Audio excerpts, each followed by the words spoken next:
Ayat ke-5 sampai ayat ke-6. Fa inna ma'al usri yusra. Inna ma'al usri yusra. Berbaik sangka kepada Allah Subhanahu wa taala. Maka ada kisah. Ada kata mutiara. Al khair khiratullah. Yang terbaik itu pilihan Allah. Ya, untuk tadi. Dalam surah Al-Insyirah ayat ke-5 sampai ayat ke-6. Fa inna ma'al usri yusra. Inna ma'al usri yusra. Ada seorang raja yang jarinya putus 1. Jari 10 kan, putus 1, tinggal 9. Maka kemudian oleh menterinya atau salah satu menterinya mengatakan, al khair khiratullah, yang terbaik itu ketetapan atau pilihan Allah Subhanahu wa taala. Maka jarimu putus 1 itu yang terbaik menurut Allah Subhanahu wa taala bagimu. Tapi si raja ini ketika menteri mengatakan demikian, si raja ini tersinggung. Maka apa yang terjadi? Menteri itu dipenjara. Ya, menteri itu dipenjara. Nah, suatu ketika raja dan beberapa menteri yang lainnya, kecuali yang dipenjara tadi, melakukan perjalanan keluar. Lewatlah di pedalaman atau lewatlah di suatu daerah yang mereka penyembah dewa. Ya, suku pedalaman itu punya peraturan, siapapun orang asing yang lewat ke sini, maka dia harus dijadikan tumbal atau persembahan untuk dewa, dibunuh kemudian dijadikan persembahan. Nah, raja dan beberapa menteri yang lainnya karena nggak tahu, akhirnya kemudian lewatlah di daerah itu. Maka apa yang terjadi? Mereka dibunuh dan kemudian dijadikan tumbal atau persembahan. Kecuali si raja. Semua dibunuh kecuali si raja. Kemudian si rajanya tanya, loh kok saya nggak dibunuh? Kenapa? Kamu cacat. Jarimu putus 1, yang sehingga apa tidak pantas dipersembahkan untuk dewa. Maka si raja tadi langsung teringat perkataan menterinya, al khair khiratullah, yang terbaik itu pilihan Allah Subhanahu wa taala, yang terbaik itu ketetapan Allah Subhanahu wa taala. Walaupun terkadang ketetapan Allah itu kita nggak suka. Mana ada orang yang suka jarinya putus 1?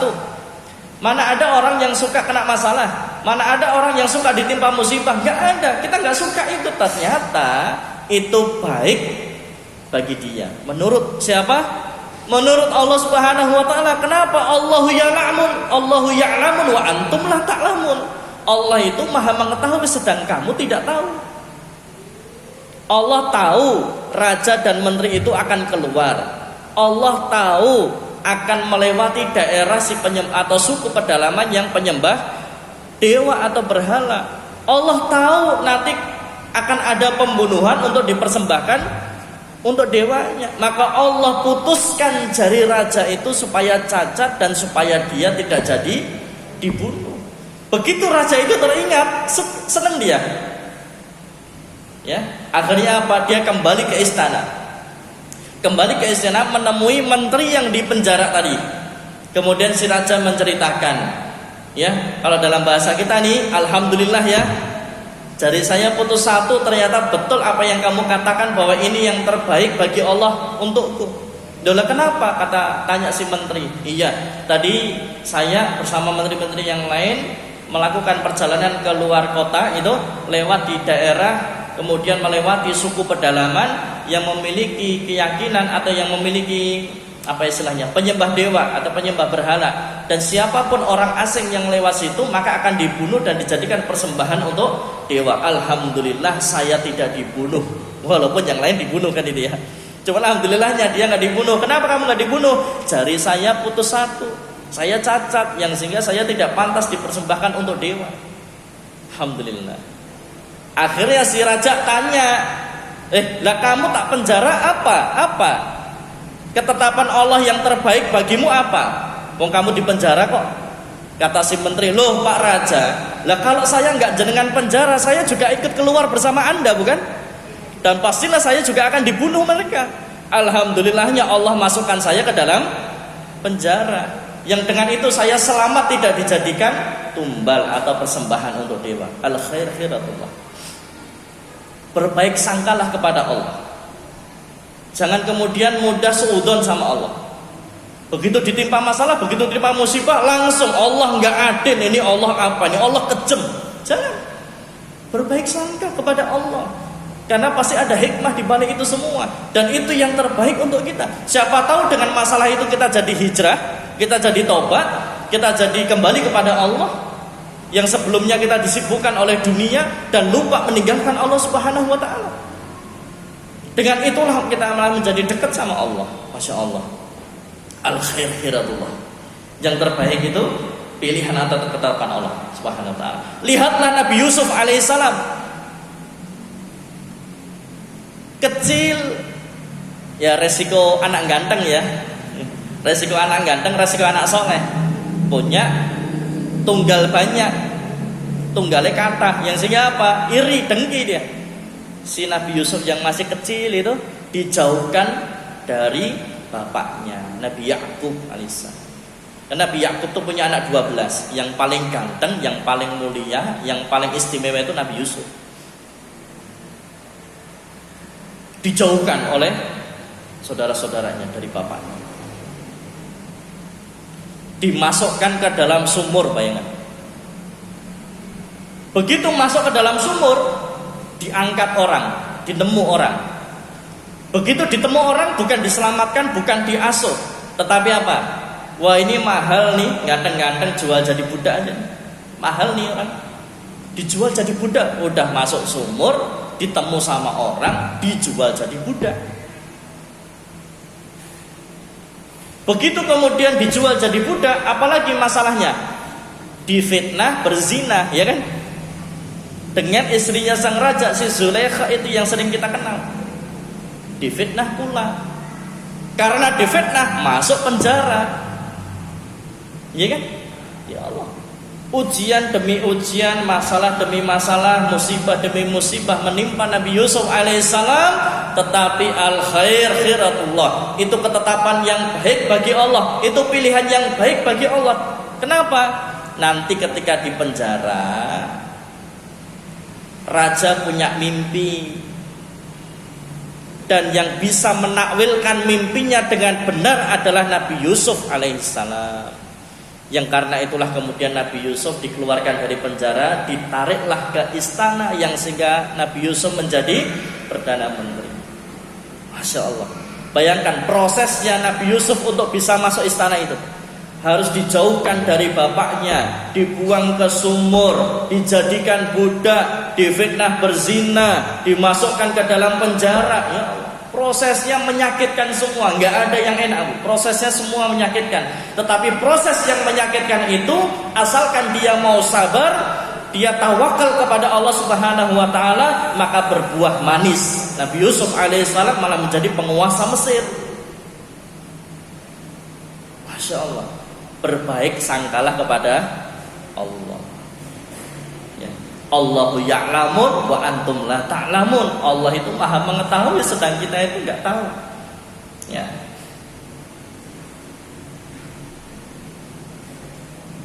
Dan setiap kesulitan, maka pastilah Allah Subhanahu wa taala sudah siapkan solusi. Allah siapkan kemudahan. Fa inna ma'al usri yusra, inna ma'al usri yusra.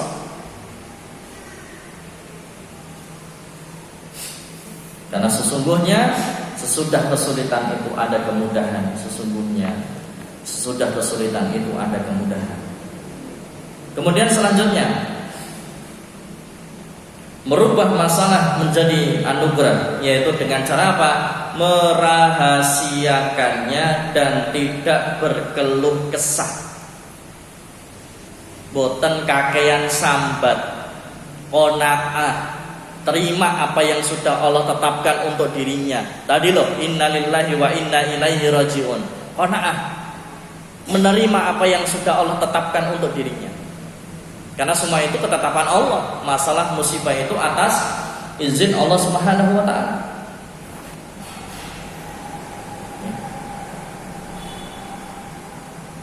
Rasulullah sallallahu alaihi wasallam bersabda,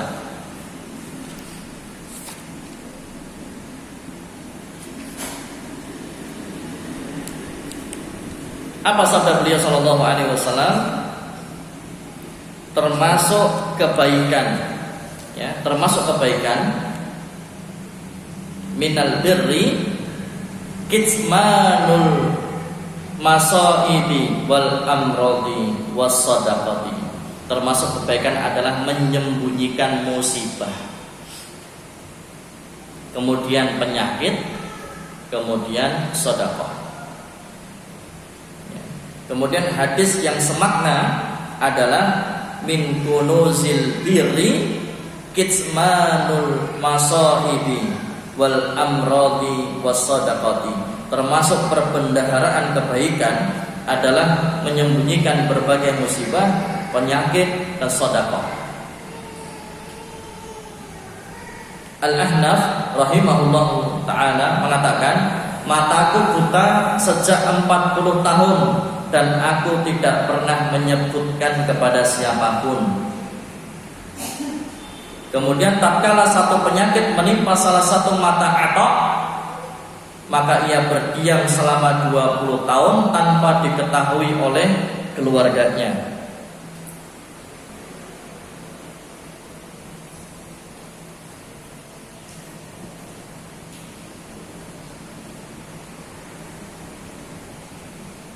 Kemudian Syakid Al-Balqi rahimahullah mengatakan, barang siapa yang mengeluhkan musibah yang menimpanya kepada selain Allah, maka hati tidak akan merasakan manisnya ketaatan kepada Allah selamanya.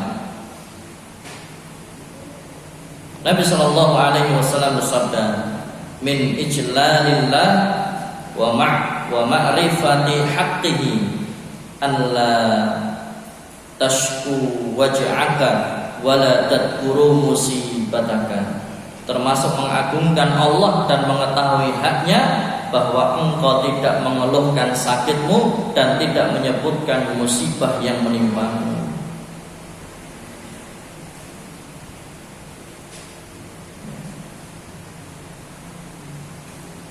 Nah, jemaah yang dirahmati Allah Subhanahu wa taala, hadis yang sejenis diriwayatkan oleh Ibnu Abi Dunya dalam kitab Al-Marad wal Kafarat dari riwayat Sufyan dari sebagian fuqaha dengan lafaz minas sabri alla tatahaddatsa bi musibatika wala bi waj'ika wala tuzakki nafsaka. Termasuk kesabaran adalah tidak menceritakan musibah dan sakitmu, dan jagalah dirimu dan janganlah dirimu merasa suci. Ini jamaah yang dirahmati Allah Subhanahu wa taala, supaya masalah menjadi anugerah merahasiakannya dan tidak membicarakannya. Mudahnya tidak berkeluh kesah. Dan jangan sambat. Kan ada ya orang itu menceritakan penyakitnya karena sambat. Kalau karena berobat tidak masalah, karena konsultasi tidak masalah. Cuma ketika dia menyampaikan sakitnya itu hanya untuk keluh kesah dan sambat, maka ini yang nggak boleh. Ya. Kenapa? Berarti dia tidak qanaah. Dia tidak menerima ketetapan Allah Subhanahu wa taala.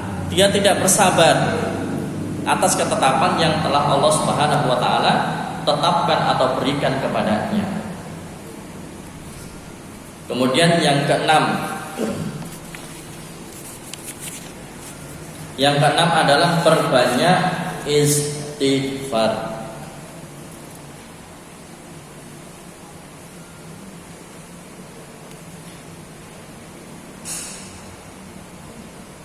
Ya, Allah Subhanahu wa taala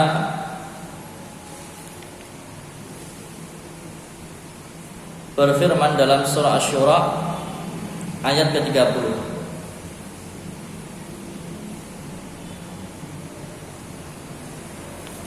Dan apa saja yang menimpa kamu maka adalah disebabkan oleh perbuatan tanganmu sendiri, dan Allah memaafkan sebagian besar dari kesalahan-kesalahanmu. Ini surah Asy-Syura ayat ke-30. Ini sama tadi dengan apa? Sama tadi dengan surah Ar-Rum ayat ke-41. Dhaharal fasadu fil barri wal bahri bima kasabat aydin nas liyudhiqahum ba'dalladzi amilu la'allahum yarji'un. Jadi setiap musibah atau setiap kerusakan yang terjadi menimpa diri kita itu diakibatkan karena ulah tangan atau perbuatan manusia itu sendiri. Diakibatkan karena kemaksiatan atau perbuatan dosa yang dia lakukan, sehingga kemudian Allah Subhanahu wa taala timpakan musibah atau masalah tersebut ya. Ini jadi sama tadi dengan surah Asy-Syura ayat ke-30. Wa ma asabakum min musibatin fa bima kasabat aydikum wa ya'fu an katsir. Ali bin Abi Thalib radhiyallahu anhu mengatakan, tidaklah musibah tersebut turun melainkan karena dosa. Oleh karena itu, tidaklah bisa musibah tersebut hilang melainkan dengan taubat, memperbanyak istighfar. Ya. Maka Allah akan cabut masalah itu, Allah akan selesaikan masalah itu, Allah akan angkat musibah itu. Dengan cara apa? Perbanyak istighfar, bertobat, mohon ampun kepada Allah. Rasulullah sallallahu alaihi wasallam bersabda, barang siapa yang memperbanyak istighfar, maka Allah menjadikan untuknya kelapangan dari setiap kesusahan dan jalan keluar dari setiap kesulitan, dan dia memberinya rizki dari jalan yang tak disangka-sangka. Kemudian nanti bisa dibuka surah Nuh ayat ke-10 sampai ayat ke-12. Ini ada kisahnya, kisah Imam Hasan Al-Basri didatangi oleh seorang laki-laki yang mengeluhkan berbagai masalah. Laki-laki orangnya beda-beda. Satu datang mengeluhkan tentang paceklik, satu datang mengeluhkan tentang gagal panen, satu datang mengeluhkan tentang kemiskinan, satunya lagi datang mengeluhkan tentang istri yang tak kunjung diberi keturunan padahal sudah lama nikah. Maka dari segala atau dari berbagai permasalahan tadi, Imam Hasan Al-Basri cuma menasihatkan satu, perbanyak istighfar. Maka kemudian orang yang ada di dekat Hasan Al-Basri mengatakan, wahai Imam, tadi kan masalahnya beda-beda, tapi kenapa engkau hanya memberikan satu solusi, yaitu istighfar? Ya, kan yang tadi miskin mungkin butuh uang buat modal, ya. Yang tadi sudah lama nikah tak kunjung punya anak, mungkin mereka membutuhkan obat atau membutuhkan herbal apalah yang bisa membuat istrinya cepat hamilnya. Kemudian banyak masalah tadi yang dikeluhkan. Maka kenapa engkau hanya memberikan satu solusi, yaitu dengan istighfar? Maka Imam Hasan Al-Basri mengatakan, loh, apa kamu nggak tahu mereka itu sudah berikhtiar, bukan? Nikah 10 tahun belum punya keturunan itu mesti banyak ikhtiar yang sudah dilakukan. Miskin yang sudah lama tadi juga mesti mereka sudah berikhtiar. Makanya soal ikhtiar, mereka sudah berikhtiar, maka kewajiban saya adalah mengingatkan mereka untuk apa? Menghapuskan dosa-dosanya, yaitu istighfar. Dengan cara apa? Istighfar. Kemudian Imam Hasan Al-Basri membacakan surah Nuh ayat ke-10 sampai ayat ke-12. Faqul tastaghfiru rabbakum innahu kana ghaffara. Mohonlah ampun kepada Tuhanmu, sesungguhnya Dia adalah Maha Pengampun. Yursilis samaa'a 'alaikum midrara. Niscaya Dia akan mengirimkan hujan kepadamu yang lebat. Midrar itu menurut sebagian para ulama mengatakan yang dimaksud midrar itu bisa bermakna hujan yang lebat, tapi juga bisa bermakna rizki yang tiada henti dari langit, itu midrar. Kalau mau dikompromikan bisa, karena hujan itu merupakan rizki dari Allah Subhanahu wa ta'ala. Kemudian apa? Wa yumdidkum bi amwalin wa banina wa yaj'al lakum jannatin wa yaj'al lakum anhara. dan Allah akan memperbanyak harta dan anak-anakmu dan mengadakan untukmu kebun-kebun dan mengadakan pula di dalamnya untukmu sungai-sungai. Tuh lihat Bu di luar, mendung. Apakah tidak ada matahari di atas? Ada. Apakah tidak ada sinar matahari di atas? Ada. Kenapa matahari tidak tembus sampai ke bumi? Karena terhalang mendung. Allah pengen turunkan itu rahmatnya. Allah pengen turunkan rizkinya. Allah pengen turunkan kemudahan. Yang jadi masalah, dosa kita menghalangi itu semua. Yang sehingga bagaimana supaya sinar matahari sampai ke bumi, yang mendung hilang dulu. Maka nanti sinar matahari bisa turun sampai bumi, bisa terang itu, bisa panas. Supaya Allah melimpahkan rahmatnya, rizkinya, kemudahan, nikmat yang baiknya. Maka apa? Hilangkan dosa-dosa kita dulu, supaya tidak menghalangi itu semua. Dengan cara apa? Memperbanyak istighfar, bertobat kepada Allah Subhanahu wa ta'ala. Kemudian yang ketujuh, menambah informasi untuk memecahkan problem. Fas'alu ahla dzikri in kuntum la ta'lamun. Maka bertanyalah kepada orang yang mempunyai pengetahuan jika kamu tidak mengetahui. Bisa datang pengajian, tanya ke ustaz. Bisa dengerin video YouTube kajian-kajian. Bisa baca-baca buku dan sebagainya. Ternyata itu semua itu nanti kita akan menemukan referensi bagaimana cara memecahkan masalah yang sedang kita hadapi.